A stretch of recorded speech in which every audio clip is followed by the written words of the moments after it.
While growing up, my favorite soup was ogbono soup, but not until I tasted oven salad soup.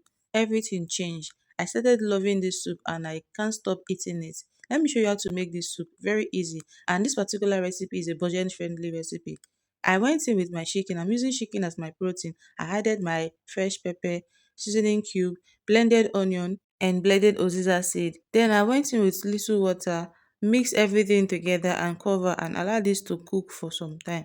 Once the protein comes to a boil, I went in with my yam and mix everything together again, cover and allow my yam to cook. And once the yam is properly cooked, I'll take it out and go and pound it. The yam will serve as a thickening agent for the soup. So I'm going to pound the yam. I'm not going to use everything to thicken the soup because the soup is not much. This is a budget friendly recipe and everything will be done inside this one pot. If you like, you can boil your yam separately, but the traditional way of preparing this soup is boiling the yam inside the soup, and which will help the soup build more flavor. So once I was done pounding my yam, I will add my yam into the soup for the thickening. If you want your soup to be very thick, you add more yam. But if you just want to control the consistency, you have to watch the quantity you add to the soup. And at this point, I'm going to add my uziza leaf, mix everything together, and I will cover and just let it come to a boil. And once it comes to a boil, I'm going to open this and stir it up. Then I will now go in with my utazi leaf.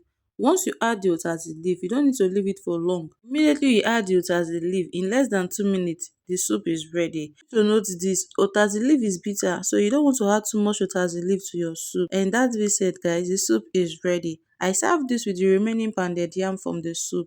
Just look at the beauty. You won't believe this soup is budget friendly. Try it out yourself.